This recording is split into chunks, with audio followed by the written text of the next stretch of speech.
Good morning, everyone. It's Tuesday, February 9th, coming to you live from Seoul. I'm Kim Mo-kyun. Before we get started, these are the stories we're following at the top of the hour. South Korea reported 303 new COVID-19 cases Tuesday, in a slight increase from the previous day. Meanwhile, AstraZeneca's COVID-19 vaccine for some 750,000 people will begin to arrive into the country starting from February 24th.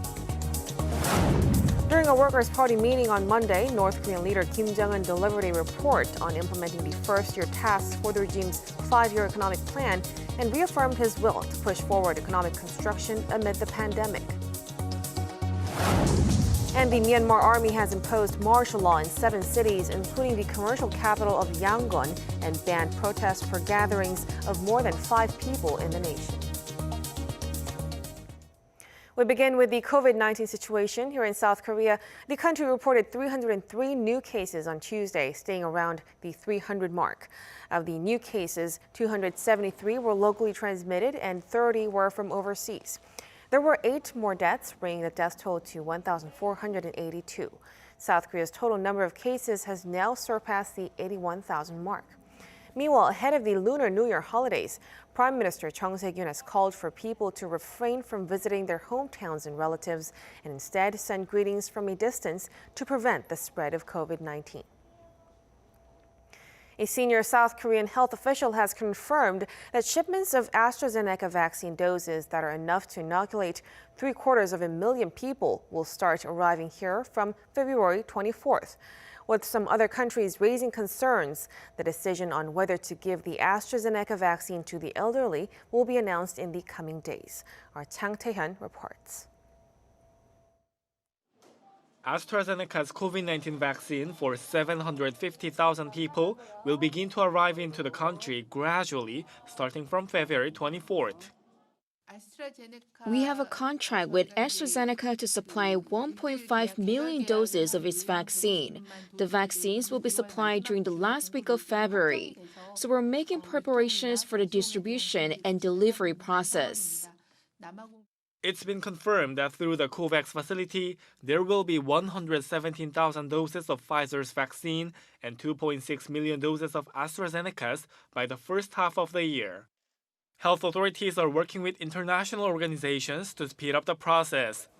They're also looking into the possibility of securing doses of Russia's COVID-19 vaccine, Sputnik V. Regarding the Russian Sputnik V vaccine, we have to consider securing additional doses because there is uncertainty about the variants, as well as with vaccine supply.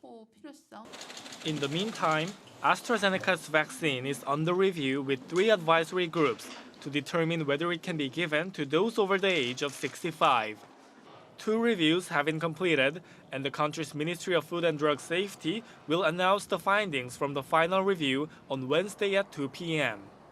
Prime Minister Chung said Monday that if there are any problems with giving the AstraZeneca's vaccine to older adults, other types of vaccine can be administered instead. Chang Tae-hyun, Arirang News.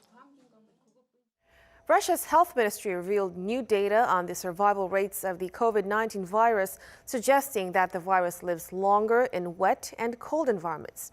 Meanwhile, Israel confirmed that Pfizer's COVID-19 vaccine significantly reduces transmissibility.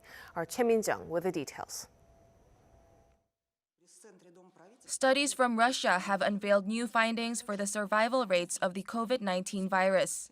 Data released on Monday by the Health Ministry show that the virus could live up to 3 days on dry surfaces and 7 days in damp conditions.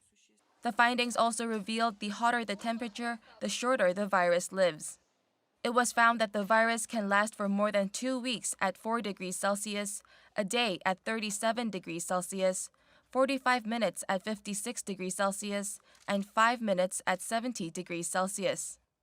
Meanwhile, Israel on the same day revealed that Pfizer and BioNTech's COVID-19 vaccine significantly reduces the chance of transmitting the virus. Citing data from the MyHeritage lab, the Times of Israel reported that patients aged over 60 had 60% less virus loads than the age group between 40 to 59. This comes as the majority of the 60-plus age group in Israel have already been vaccinated with first doses at least. Although the results are based on incomplete data, experts say it is enough to show that Pfizer and BioNTech's vaccine reduces transmission once people are vaccinated. Regarding the controversy surrounding AstraZeneca's efficacy rate against the South African variant, the chief executive of the COVAX co-leader Gavi Alliance suggested it was too early to dismiss the vaccine. According to Reuters, the chief said there were no plans to reject the vaccine for now, as studies are still ongoing. Initially, South Africa paused its rollout of the vaccine after studies conducted there revealed that the vaccine does not work well against the country's variant. Choi Min-jung, Arirang News.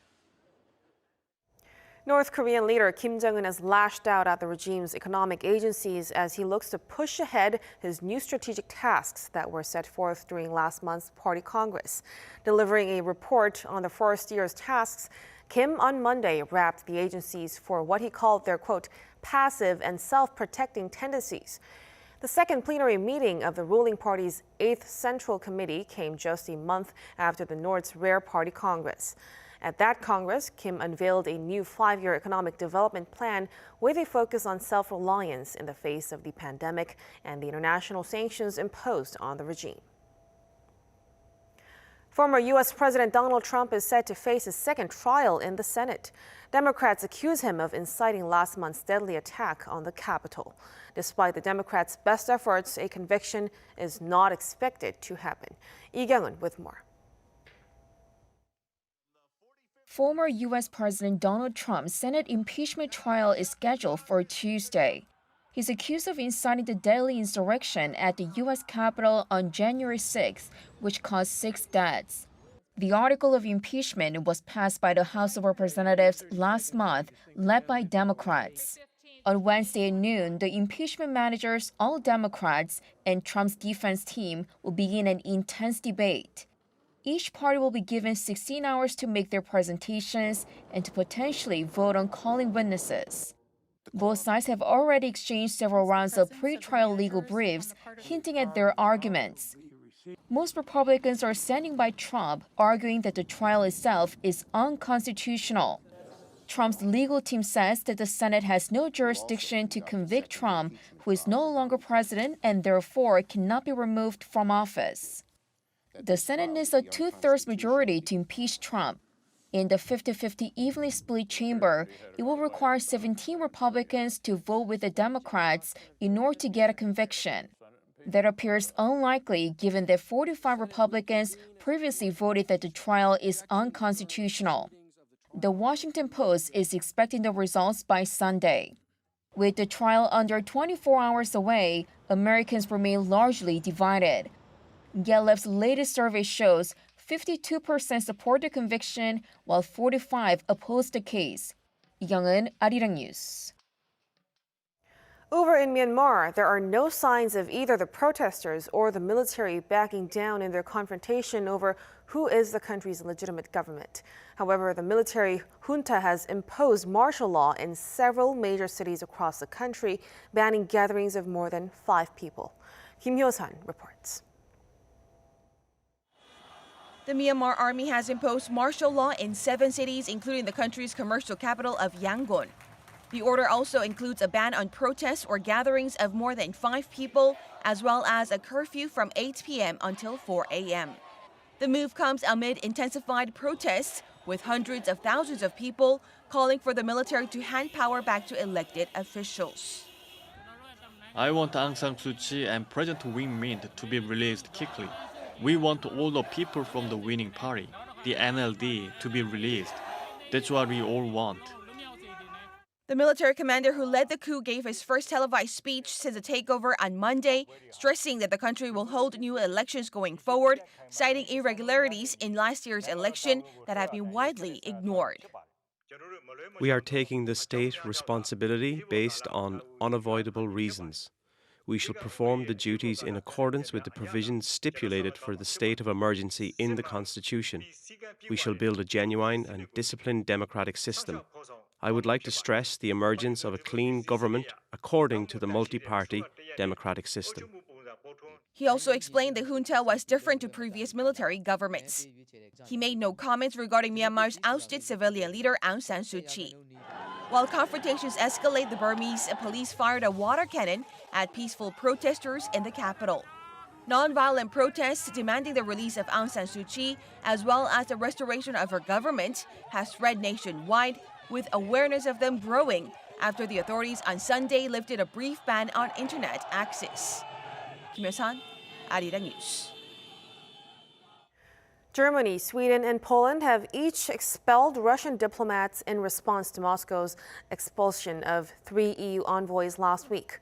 The move on Monday comes after Russia dismissed EU diplomats for reportedly taking part in protests in support of Russian opposition leader Alexei Navalny. Russia's foreign ministry called the EU countries' coordinated retaliation unjustified and unfriendly. Meanwhile, Russia has also decided to expel an Albanian diplomat in a tit-for-tat move after its own envoy was forced to leave for allegedly violating COVID-19 rules. An update from northern India following the collapse of a glacier in the Himalayas caused a massive flood there. The disaster has left at least 26 people dead and 165 missing. Rescue operations are underway to search for some 37 power plant workers trapped in a tunnel. More than 2,000 members of the military, paramilitary groups, and police have been deployed in search and rescue operations. It was not immediately clear what caused the glacier to break on Sunday.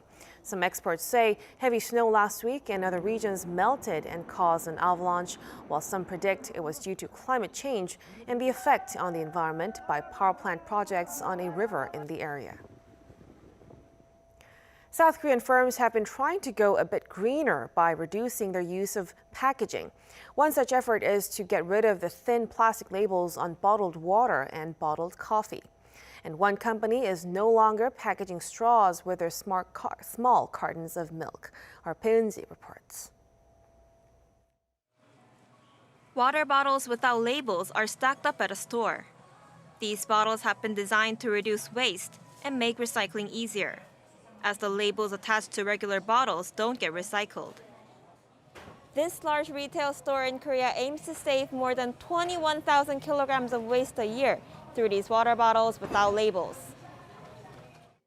When using water bottles, I have to remove the label, and this leaves dirty marks on the bottle.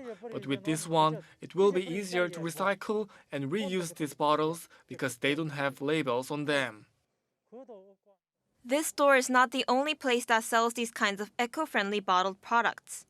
Another company has also removed labels from their bottled coffee that is sold online. The design and taste of the product are not the only things that are important. Being eco-friendly has become a competitive advantage when selling products. I heard other companies are also planning to release label-free products. A dairy company said it received letters from elementary kids saying they would like to have their milk without plastic straws to save the environment. Usually there are straws attached to small cartons of milk, but the company has now removed them from some of their products. They have also changed their packaging for several products like large milk cartons and cheese to use less plastic. Peunji, Arirang News. The film Minari has received 10 nominations at the Critics' Choice Awards, building momentum ahead of the Oscar race. Included in the list announced by the Broadcast Film Critics Association Monday are nominations for Best Picture, Actor, Director, and Screenplay. Korean actress Yoon Yo-jung has also been nominated for Best Supporting Actress, having already won 21 awards so far this season. Written and directed by Korean-American Lee Isaac Chung, Minari portrays the life of a South Korean immigrant family in the U.S. The movie has also been nominated for Best Foreign Language Film at this year's Golden Globes.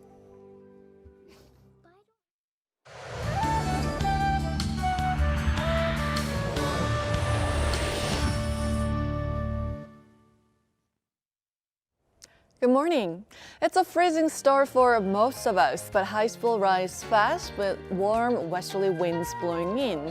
Then the top readings will go back to seasonal norms, so there will be a temperature gap of nearly 10 degrees Celsius from the morning temperatures in most parts. Meanwhile, dryness continues in the east. Some parts, including Pohang and Ulsan, have been under dry alerts for more than a week now. And with strong winds, it is especially important to take precautions against fire.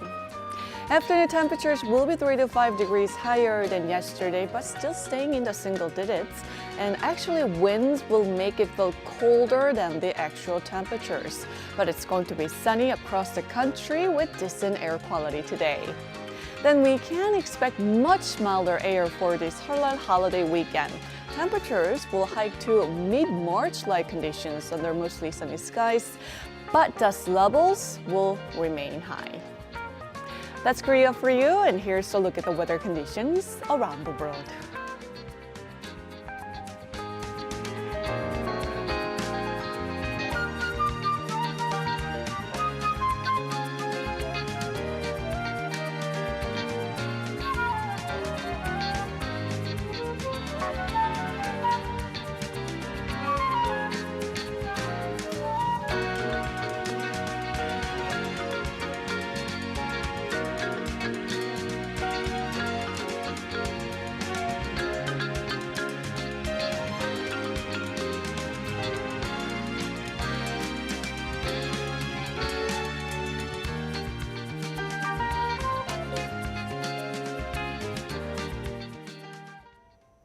That will do it for us at the hour on Arirang News. I'll be back, and thank you for watching.